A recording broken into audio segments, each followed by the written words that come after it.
a 7 trpaslících začíná.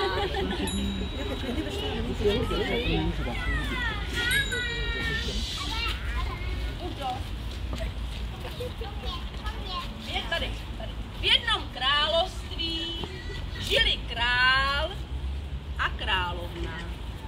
Měli všechno, nač si vzpomněli, jen děti jim scházely. Konečně se jim narodily dcerušky. Byly krásné a bílé jako sníh. A proto jim začali říkat Sněhurky. Královna bohužel brzy zemřela. Nová královna byla krásná, ale také velmi pyšná a zlá. Každý den se ptala svého kouzelného zrcadla.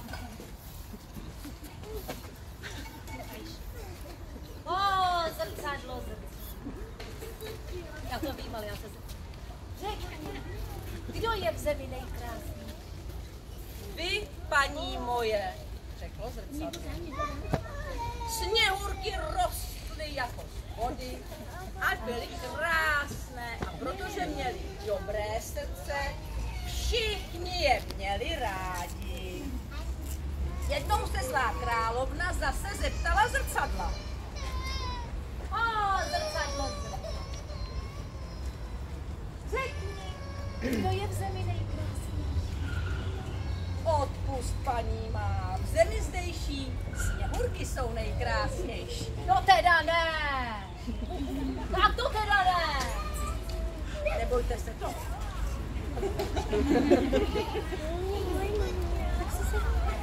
To zlou královnu rozlobilo a zavolala si myslivce. Myslivče, pojď ke mně. Vezmi Sněhurky, odvedeš je do hlubokého lesa, tam je necháš, zabiješ je a na důkaz, že jsi splnil, co jsem ti nařídila, ty přineseš jejich srdce. Ješ a vykonej. Myslivec se královně na rozkazu hrozně, ale nedalo se nic dělat, nemohl odporovat. Vyzval Sněhurky, aby s ním šli do lesa, že jim ukáže srnky, zajíčky, ptáčky a nebohé dívky s ním šli rády. Ještě pohyb. Když k večeru došli do hlubokého lesa, pojďte do hlubokého lesa, do hlubokého lesa, myslivec je ponechal svému osudu, tak nechte tady cestou zpátky, zabil lážku a srdce odnesl královně na důkaz, že to splnil. Sněhurky dlouho bloudily lesem, potkávali zvířátka. Bloudíte pohromadě.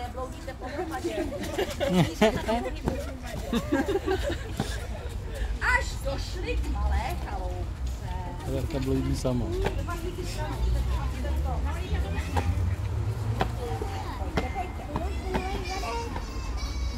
Ní našli stůl a na něm sedl talíř, 7 skleniček, u stolu 7 židliček a protože měli veliký hlad, pustili se do plotu. A protože měli i žízeň, tak se taky pořádně napili. Byli po té cestě dlouhé unavené, našli veliký stůlky a i když byli malinké, krásně se do nich položili. Sněhurky na záda. Tak nabohnou. A tu ránu usnuli. Královna je první. Tu přišli a louce. Budete zpívat s námi. Ho, hej, ho. A trpaslíci jdou. zpívají si dokola, hej ho, hej ho, hej ho, hej ho. A trpaslíci jdou a zpívají si vesele, hej ho, hej ho.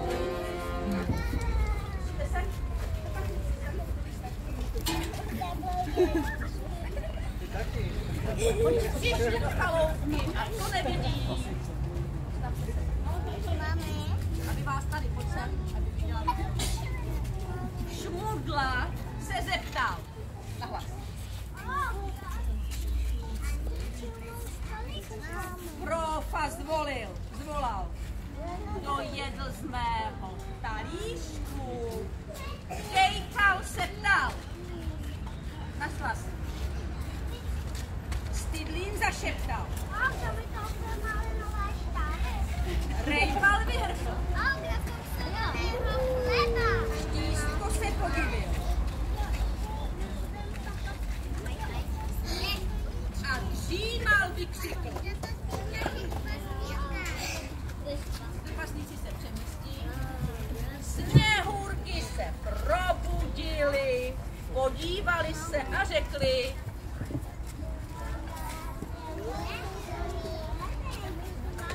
Trpaslíci,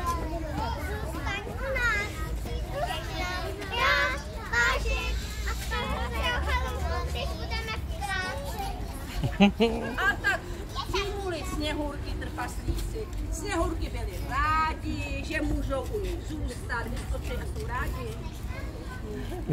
Kde jsou rádi? A vždycky, než odcházeli trpaslíci do práce, tak jim nakazovali.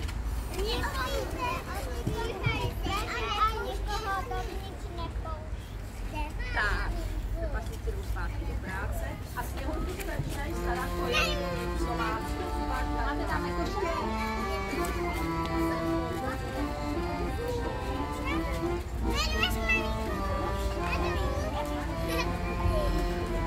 Zlá královna byla spokojená, že Sněhurky jsou zabitý a jednoho dne se opět zeptala svého zrcadla. Zrcadlo. Kdo je v zemi nejkrásnější? Tady si paní má nejkrásnější ty, ale v lese jsou krásnější Sněhurky. No tak to teda ne. Takhle by to nešlo.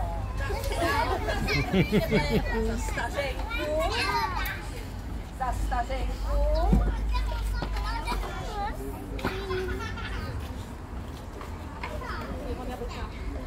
Potřebuje jablka. Vzala si do košíčku otrávená jablíčka a šla k důvěřivým Sněhurkám. Tak, aby se pojďte tady. Poběž. Tady se běžte podívat, co se tam děje.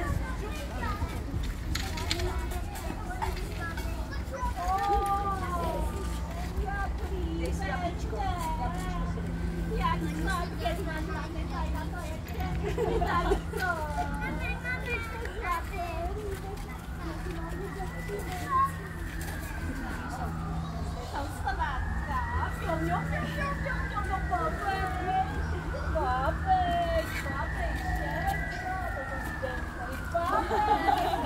Nejsou otrávený. Sotva Sněhurky ochutnali jablíčko. Tu ránu padly mrtvé na záda.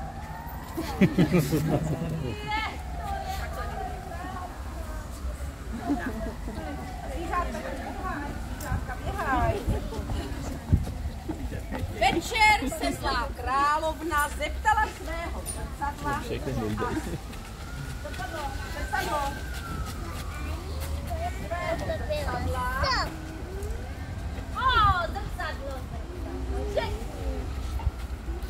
Kdo je v zemi nejkrásnější? Ty, moje paní, jsi v zemi nejkrásnější. Když se trpaslíci vrátili domů, Trpaslíci jdou a zpívají si vesele, hej ho, hej ho, hej ho, hej ho, hej ho. A trpaslíci jdou a zpívají si vesele, hej ho, hej ho. Viděli, co se stalo. Začaly Sněhurky křísit. Řádně, zaber. Ale nepomohlo to. Proto jim udělali skleněnou rakev. Do ní Sněhurky dali, protože se s nima nechtěli rozloučit. A byli z toho moc smutní. Pláčete?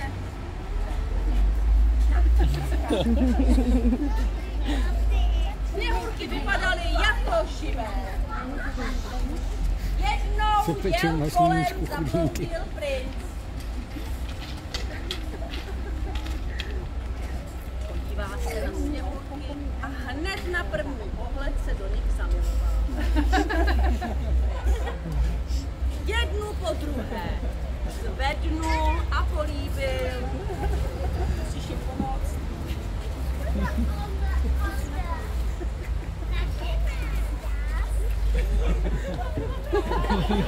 Já ti podržím ten ještě trošku. No, i další. Máš jich hodně na práci.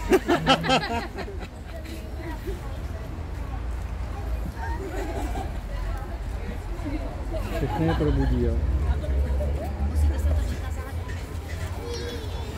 Jak vás nezbudí, jo?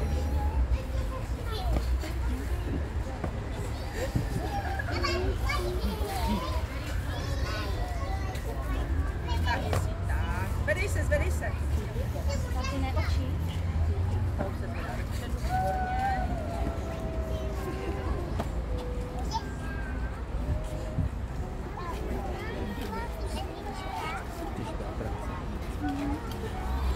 Jak je zvedl, zakašlali a z krku jim vyskočilo otrávené jablíčko a Sněhurky otevřely oči a byly živé a zdraví. Princ se radoval, vem si je, dal si je k sobě na zámek a byla velká svatba. Pozvali trpaslíky, pozvali všechny lesní strážka, pozvali myslivce a pan král měl velkou radost, že si Sněhurky zase našel. Pojďte tančit, bude svatba, položky.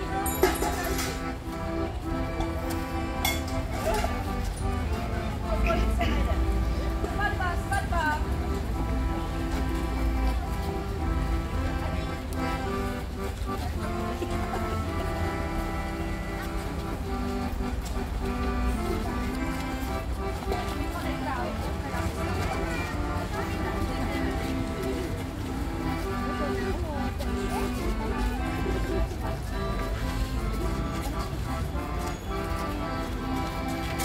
A tu zlou královnu.